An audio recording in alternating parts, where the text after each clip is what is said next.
Emily Blunt, James Earl Jones, John Stossel, Mel Tillis, Nicole Kidman, Carly Simon, Joe Biden, Winston Churchill, and Marilyn Monroe.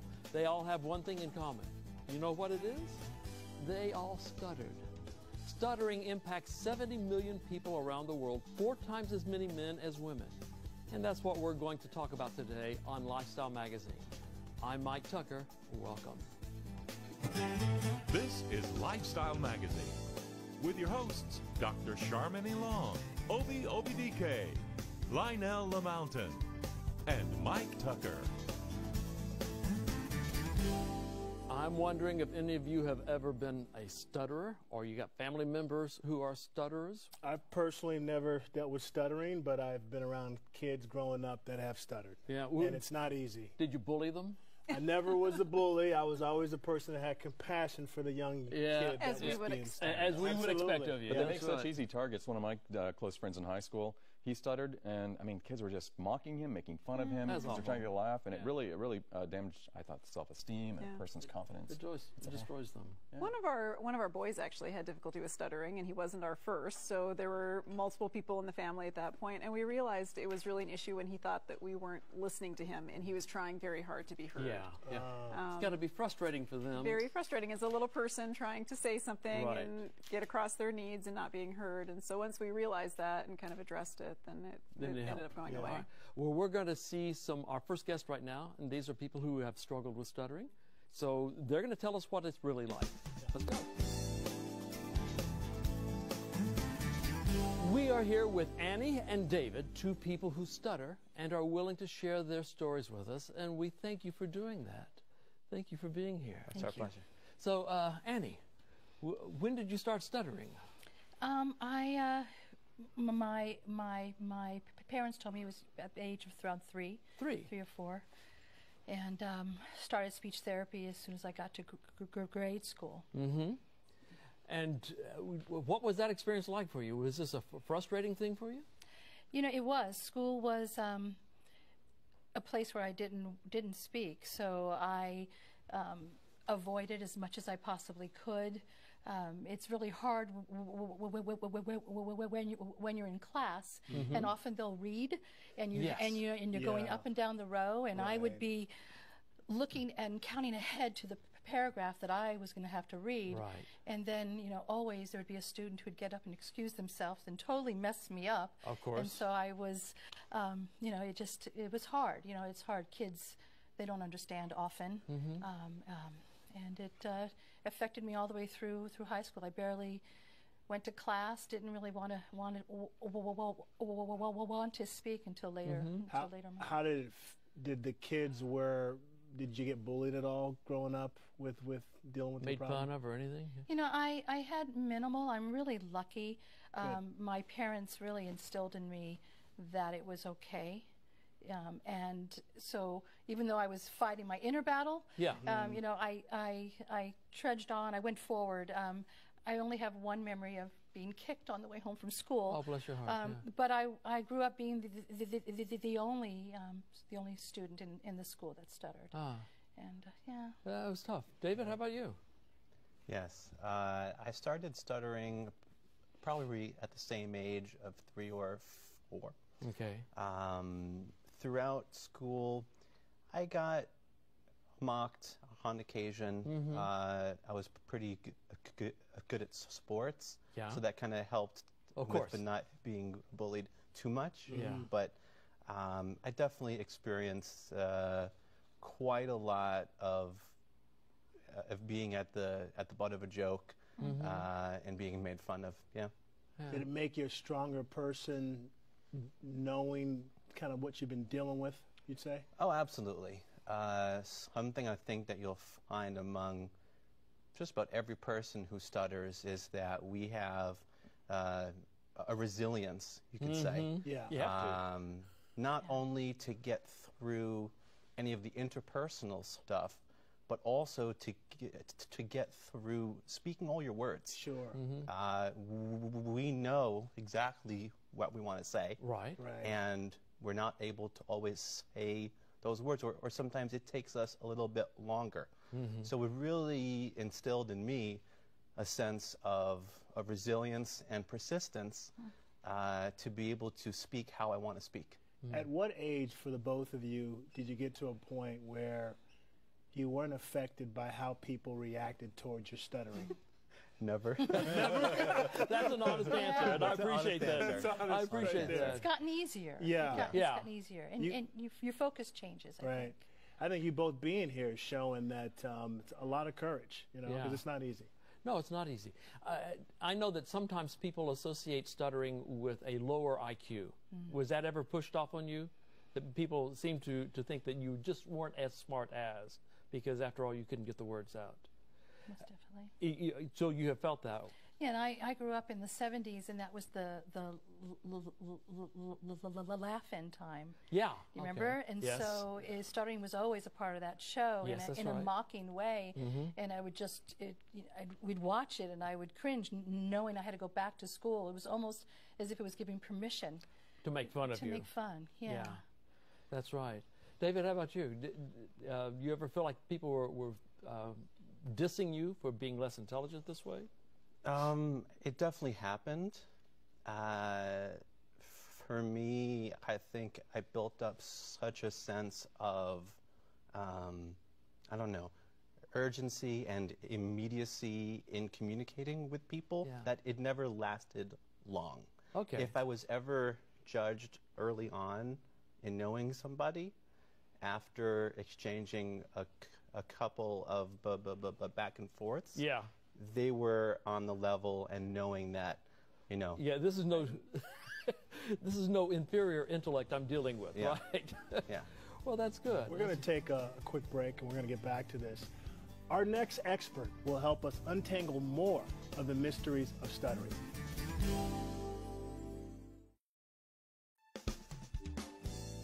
Joining us now is Dr. Gerald Mcguire. He's the professor and chair in psychiatry and neuroscience, and he's also the associate dean of graduate medical education at UC Riverside School of Medicine, and he's also the chair of the National Stuttering Association. Welcome, Dr. Mcguire. Thank you very much. It's a Let me pleasure to ask be you here. something. What are some of the tips and skills that people that have stuttering issues can do to help improve their speaking? Well, I think what's most important is to say what's really on your mind. Don't avoid. Okay. Oftentimes we substitute words, we avoid a situation. We all have a voice, Right. Yeah. and we should be heard. That's one thing I want to say. Don't substitute your way. Don't avoid speaking up. It might take you a little longer. Yeah. Just say it what you mean. Can it improve over time if you, are there certain things that they could, is it maybe speaking by themselves or reading to themselves? Is there any certain unique, reading skills that they can do or reading tips? No? Great thought. I think what's most important, if a parent notices stuttering in his or her child, to seek professional help. Go see a good speech-language pathologist very early on. We know that some forms of speech therapy can teach these skills and also help the child, and even the adult can be benefited from some forms of speech therapy. And then there's even certain apps and other things that are being developed right now that can help a person practice on the techniques that they learn. They say the biggest fear, one of the biggest fears for people is public speaking. Yeah. Have you both ever tried that to, because that would really heighten your fear and anxiety. Have you guys ever tried that to, maybe that would help improve your, stuttering, and maybe just imagine if you're doing that public speaking, you're not going to have any issues with speaking with regular people or anybody. Have you ever thought about that, by any chance? Absolutely. I actually have a funny story about that from high school. I was asked to give a speech at our high school graduation. Wow. And I was very, very anxious about that. Wow. I nearly didn't do it. I was so nervous. I was shaking before him. But there was something in me just driving me, saying, do it. You got to just get out there and do it. Even if you stutter, even if a couple of people are laughing at you, do it. You'll feel good afterward. I gave that speech, and I started a little bit. It was okay. The message of what I was talking about, that was really the most important thing.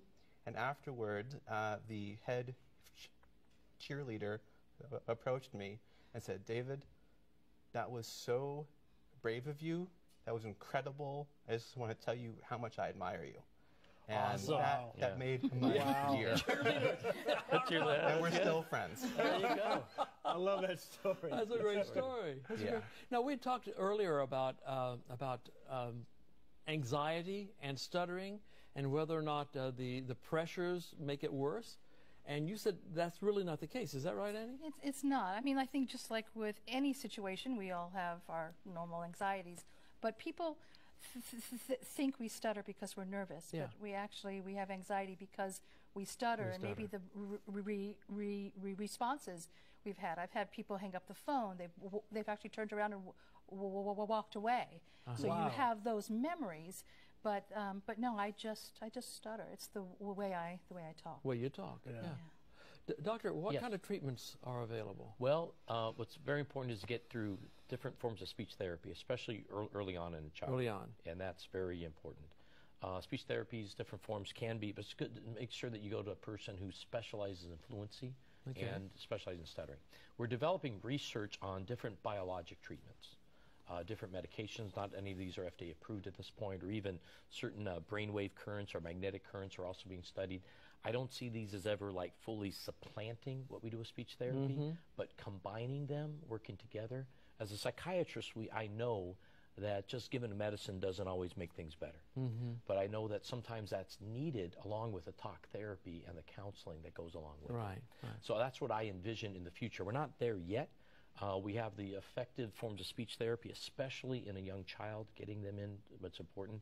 Self-help is so important too. Groups like the National Stuttering Association, and there's many of these groups throughout the world now through the International Stuttering Association, where people learn to not avoid, to let go, to accept their stuttering, and to live with it and not live a life burdened by it, but be driven and do well and to have your voice heard.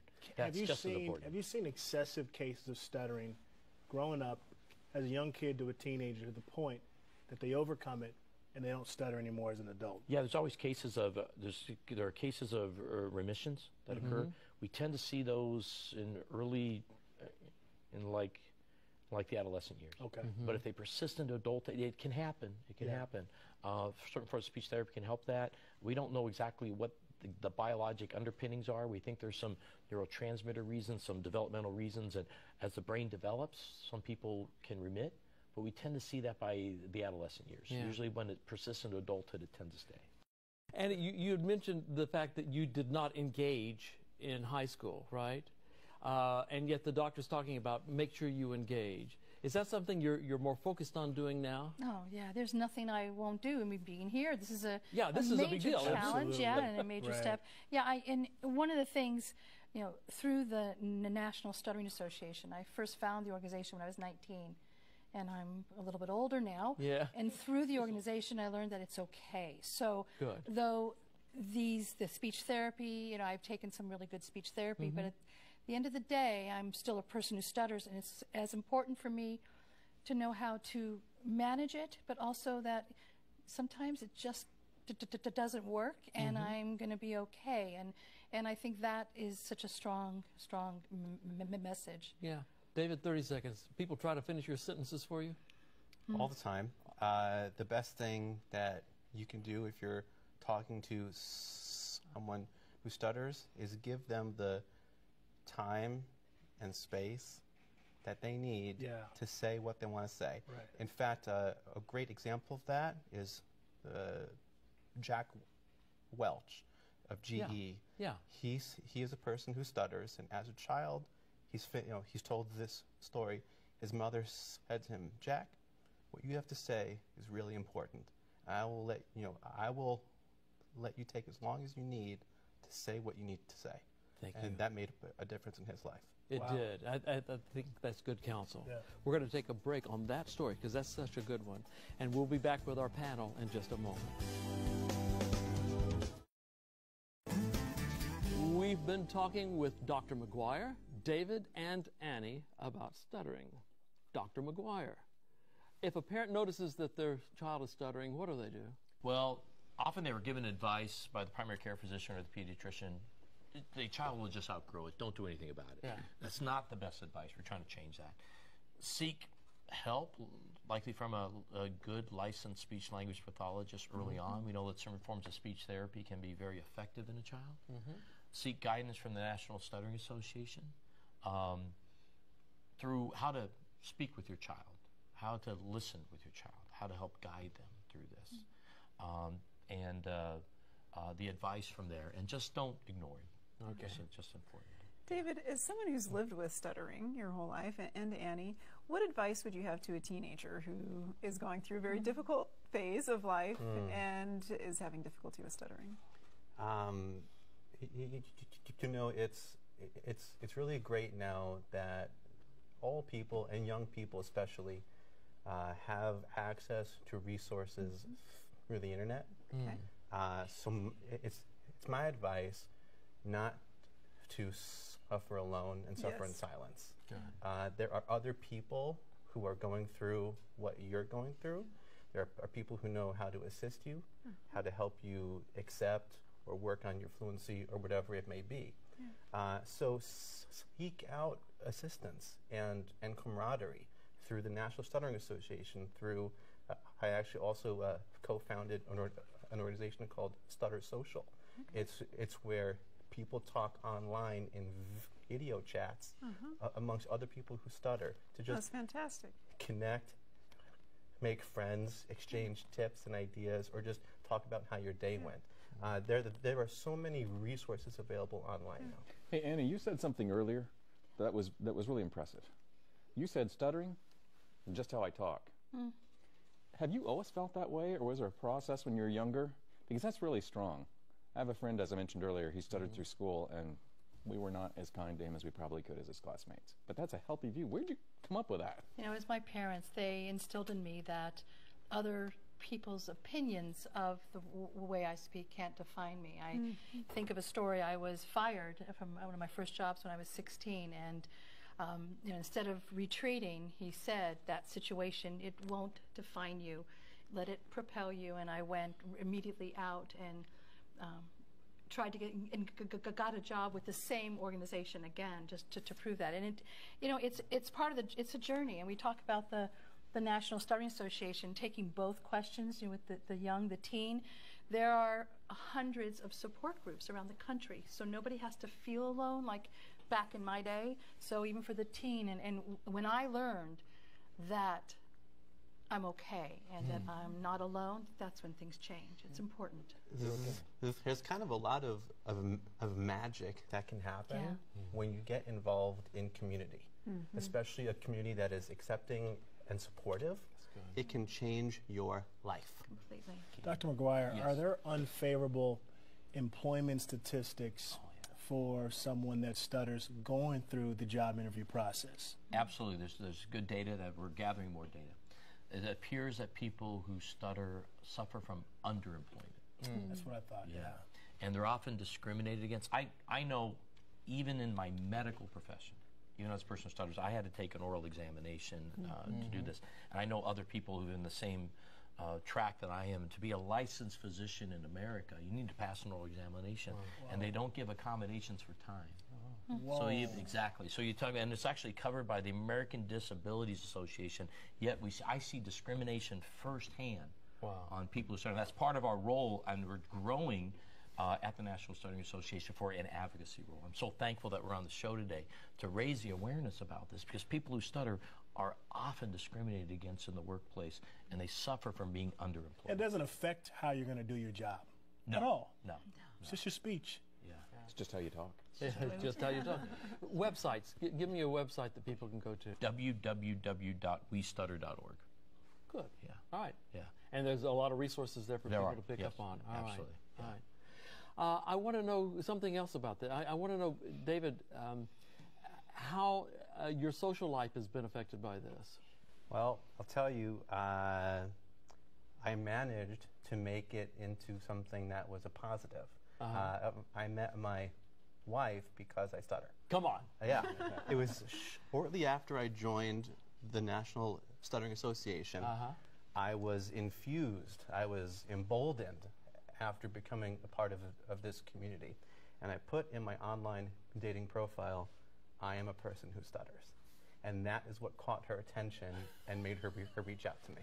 Come on. Wow. Yeah. Does she stutter? That honesty. That honesty, I guess, did it, right? Yeah. And bravery. It's brave to put Well, that and out it there. shows confidence. Yeah, Women it like does. confidence. Yeah.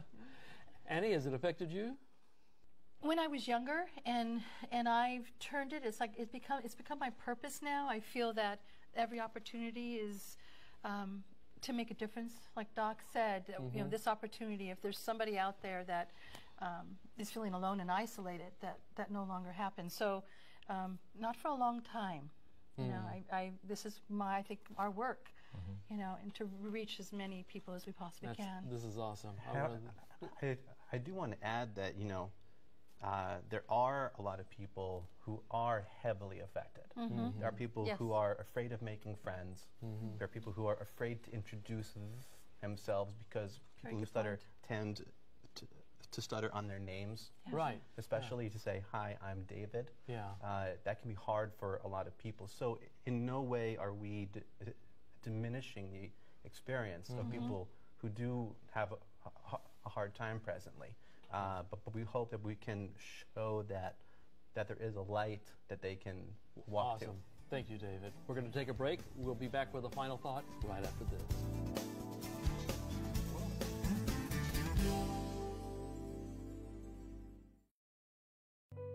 We are growing to know and love David and Annie and Dr. Mcguire more and more, and unfortunately our time is over.